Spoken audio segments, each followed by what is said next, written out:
In their minds, they're like, this guy's clearly a player, and he's filling a lot of their heads with BS. Hi guys, welcome back to my YouTube channel. Today I will be reviewing Love is Blind Italy, episode 2. Okay, so let's jump right back in. The episode ended last time where we see Giovanni kind of weighing out his options between Giovanni and Giorgia, and he's kind of torn. This episode 2 starts out with Giovanni speaking to Giorgia, and he's basically saying that she reminds him of someone in his past, and I guess not in a good way. And he wants a partner that's going to challenge him and really be able to kind of keep him not bored in a way is what he was saying. He thinks that with Giorgia, he might get bored. So basically he says that Giorgia is free to choose anyone. And I didn't quite know what he meant by this because in my head, I'm like, in a way, he's essentially breaking up with Giorgia, but then saying it's her choice. But in my mind, I'm like, why would Giorgia want to choose a guy that's not choosing her or doesn't think that they're compatible, right? So that didn't really make a lot of sense. Giorgia's really not happy to hear this at all. She gets really angry, and she says that she knows her worth and that unfortunately the feelings she had for him were not reciprocated. And she doesn't even let him try to say more. Eventually she ends up getting up and just storms out, and I'm like, girl, period, because I don't really know where that came from. And at the end of the day, Giorgia dodged a bullet because Giovanni is just not serious, right? So it's low-key a blessing in disguise for her. As much as she's angry, this is a good thing. Okay, so then we go back to the women's lounge and we see Giorgia is talking to the women in the women's lounge, and she's basically saying something about how Giovanni is kind of cheap, and she says that she deserves diamonds and that he's nowhere near what she deserves. And quite frankly, I agree. I mean, I don't know about Giorgia deserving diamonds, but Giovanni really is not the one. So I agree with her on that. And then we basically see Giorgia talking to some of the other women, and they're saying that they actually feel bad for Giorgia, right? And Giorgia is the option or the woman that Giovanni is leaning more towards. And they're saying this because essentially he was saying the same things to all the women. So in their minds, they're like, this guy's clearly a player, and he's filling a lot of their heads with BS. But for some reason, Giorgia still, likes Giovanni. So to hear this is crazy, because for a lot of women to pick up on something, but then Giorgia still be excited about Giovanni, I find very strange.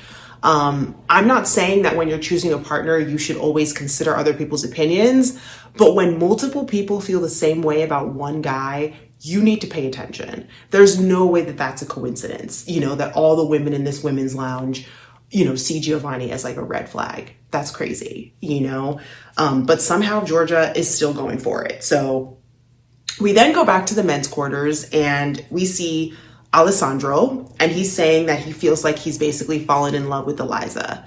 So Alessandro only has eyes for Elisa. There is nobody else that I've seen him talking to or that seems to be on his radar. He seems pretty locked in. So we see Alessandro and Elisa talking in the pods, and Elisa asks what they see, where they see themselves in 20 to 30 years. I don't know why, but I hate those kinds of questions. I mean, I don't want to say I hate them, but to me, that's so far in the future. Maybe the next 2 to 3 years. 20 years is a lot. She basically says that she wants to hug him and feel his body against hers. So you can see that there's clearly some kind of attraction here. They're really, really feeling each other. And I feel that they're feeling each other on both ends. I haven't seen Elisa talking to anyone else. I haven't seen Alessandro talking to anyone else. It doesn't seem like there's any kind of triangles going on here. They seem like they're pretty locked in with each other. Alessandro admits that he feels so good talking to her and that he doesn't feel the same way talking to the other women. So that's another way of just kind of reassuring Elisa that, he's really, really all about her. So then we go back to Giovanni, and it seems like he's basically ready to propose to Giorgia. We see him kind of preparing, and he goes into the pods with Giorgia, and he says that he basically brought a poetry book and that he wanted to read her one of his favorite poems, something like that. And he reads her this poem, Giorgia is melting on the other side, and he then proposes to Giorgia, and Giorgia says yes. Whatever. I don't think this is going to go anywhere. I don't know. And I also just, the whole poetry thing, I'm maybe I'm just not a very romantic person, but I'm like, what is that?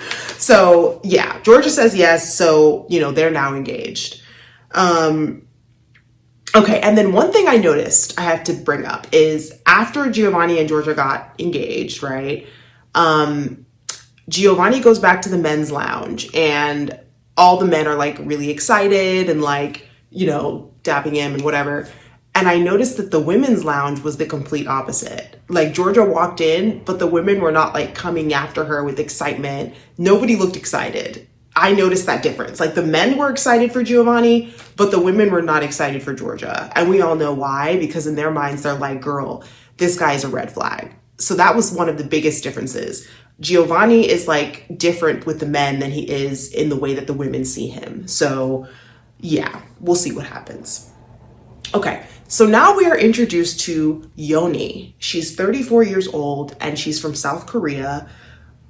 She's stunning and she looks so much younger for her age. Her body's crazy. I was just like, oh my gosh. And she's a project manager. So we see that she's speaking to another guy named Alessandro. This isn't confusing at all, is it? But this guy is named Alessandro B. Okay, so that's how they've kind of differentiated the two Alessandros this season. He says that he would love to go to South Korea one day. When, you know, eventually Hyoni reveals her ethnicity and he says that he would love to go to South Korea. He seems really excited about her culture and everything. He says that he's very introverted and that he opened 2 ice cream stores with his friends. He's also a personal trainer and he is a model and he also likes sports. And, you know, Alessandro, he looks good, guys. Okay. I think that he might be the best looking man this season so far. Okay, when he said he was a model and all, I was like, yeah, I can see that, you know, that makes a lot of sense.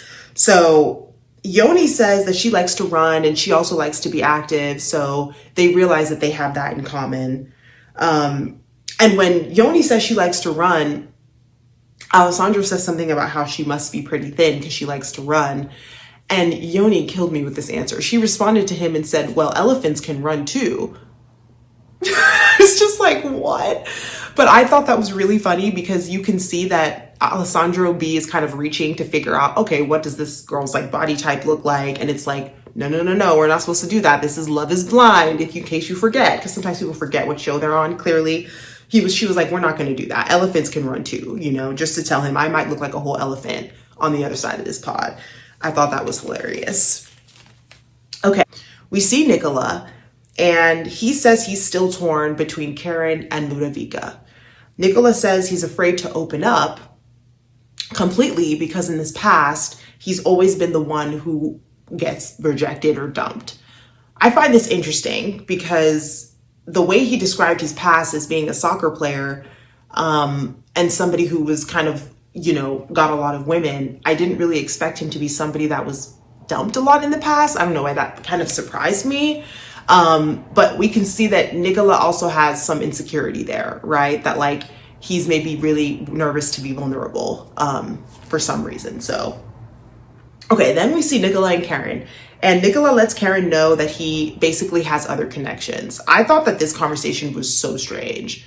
Karen says that she doesn't have other connections, right? And you can see for the first time with Nicola and Karen that Nicola is voicing out his level of uncertainty about her and voicing out that he has other people that he is connecting with, right? And he says his feelings for Karen could just be an infatuation and that they could fizzle out. Karen is obviously like, what the F? Like, she was not happy to hear this. Nobody would be happy to hear this. And she kind of really like takes a step back, right? And she basically says that Nicola is inconsistent and tells him that until he can satisfy his curiosity for his other connection or whatever, that she's not going to talk to him anymore. And I wholeheartedly agree with Karen on this. I think that he's clearly torn. He doesn't really know how he feels. And I don't think that he worded that well. I would not have said that this could be an infatuation that could fizzle out. I thought those were really insensitive words to use because at the end of the day, you still have a connection with Karen. If his connection with Ludovica was stronger, that's fine, but you don't have to tell someone that it could be just an infatuation and that it could fizzle. I think that those words were really hurtful for Karen, and I think that she was right for saying, I'm going to take a step back, you figure your shit out, and let me know. Yeah, and this is the first time that I'm looking at Nicola like, huh? Very strange, because I feel like he was almost trying to just kind of end his connection with Karen, but I wouldn't say that it could just fizzle out. The words he used were just awful, in my opinion. And anybody hearing those words would want to retreat, right? And not be as open as they've been. And I also wonder if Nicola did this on purpose because he's not feeling Karen. This whole conversation to me was bizarre. Okay, so then we go back to Davide and Ludovica.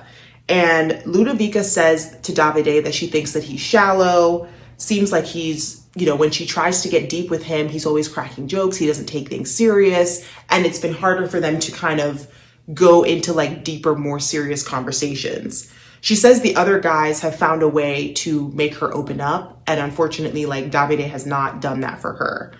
And what I found strange about this conversation is instead of Davide responding with, oh, okay, well, why don't we talk about like deeper things? Or why don't I open up?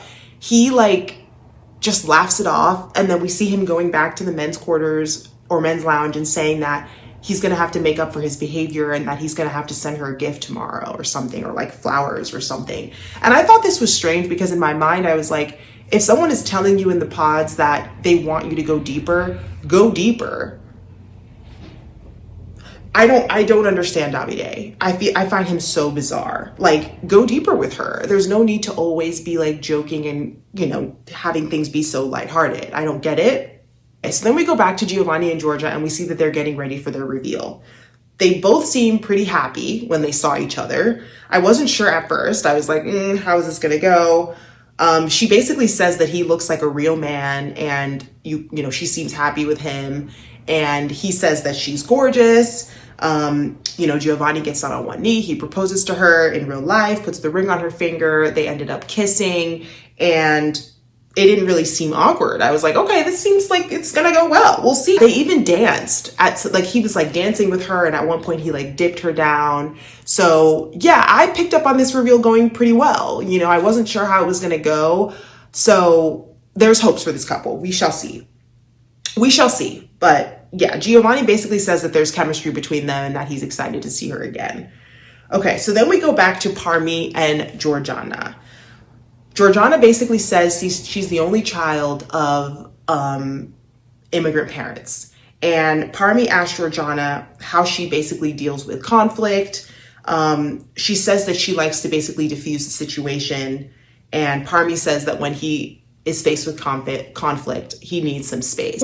Gergana has no other connections, right? Because Giovanni ended things with her. So right now it's really just, it seems like it's her, she's just talking to Parmi. So Parmi basically like reassures Gergana in this conversation. And he basically tells her that he's made his choice and that it's her. He wants her. He gets emotional when he's saying this. And you can really see that like he's really excited to move forward with Gergana. Gergana says she has a lot of responsibilities. Once again, she's speaking about her parents and like how she's worried that they might not accept him. But we don't really see Gergana giving that reassurance back to Parmi, right? If anything, she's still worried about her parents and that whole entire debacle, right? Parmi basically says that he's ready to support her and Gergana didn't really reassure him. So that was that, right? Okay, then we see Alessandro. And he is getting ready to propose to Elisa. You can see that he's very nervous. Some of the guys are trying to like calm him down and say, you got this. He basically says that he started this journey with only one woman in mind. So we can see that Alessandro and Elisa, like he only had eyes for her. I don't really think he had other women on the radar that he was torn between. And you know, he tells Elisa this in the pods and he ends up proposing to her. Elisa says yes. And you can tell they're both like really, really, really excited. So I'm excited for this connection. So far, I don't really see any red flags. I'm excited to see how this builds. Okay, then we go back to Alessandro B, okay? And he's saying that because he is a personal trainer and a model, a lot of the outside world for him is focused on appearances and a little more superficial. and that in the real world, like, appearances matter a lot, right? Because of his job and what he does. And that's partly why he wanted to come on Love is Blind, which makes sense because I don't think people realize that people also do judge people that look a certain way. And I think being attractive can also have people make judgments on you that might not even be true, right? So Love is Blind takes all those judgments away. We see Alessandro B is talking to Yoni. He says he couldn't tell if Yoni was excited to talk to him, which I found kind of strange. So maybe he wasn't sure how much Yoni was feeling him. Yoni says she was excited to talk to him and that, you know, she kind of reassures him more in this conversation. And Yoni basically says that they need to talk about sex, okay? And she asks if he likes doing it in the bed or if he likes doing it on the counter or in the kitchen. And you know, this conversation gets kind of crazy, kind of spicy, guys. And Yoni, to me, sounds like she could be a little freak. I was like, where's this coming from? But Alessandro is loving the conversation. You can see that he's like getting kind of, you know, hot on the other side of the pod, kind of turned on. And yeah, like she's just funny because she didn't waste any time with this type of conversation. And then she asks if he likes to be on top, and he says she would like it he would like it if she was on top, and that would be so hot. And then Alessandro, we hear him say that things are heating up, and, you know, he's like lying on the floor, like flustered. So, you know, clearly there's some tension between them, right? Even though they can't physically see each other, you can tell that there's some sexual tension happening there. Okay, then we go back to Nicola, and he's speaking with Ludovica, and they're having a drink together. She says that she loved that he said that he felt like he could rely on her and trust her. You know, she really liked that he felt that way about her. And he says that Ludovica has consumed him in some way, but that's like a good thing, in a good way, right? Like she's kind of taken over a lot of his mind and he's been thinking about her. And then Ludovica says Nicola can see her deeply. And that is what's kind of missing with her other connection with Davide. So yeah, we see that these two are still kind of connecting. Personally, I don't know about Nicola. And I also don't know about Ludovica. Ludovica strikes me as very insecure. And then Nicola, I don't know. I don't know about him. I feel like he's somebody that might not really know what he fully wants. Like he's just all over the place. So then we go back to Parmi and Gergana. I personally don't think that Gergana is that into Parmi. At least that's what I'm picking on from the pods. I feel like Parmi is giving her a lot and she's just still hung up on this whole like parents not accepting him thing. But I just do feel like he's kind of more invested in her than she is in him. That's what I pick up on. And I think that Giovanni was Gergana's first choice, but unfortunately Giovanni broke up with her. So we shall see. So she basically says again that she fears what her family will think about him. She says she felt chosen by him from the start and thanks him for that.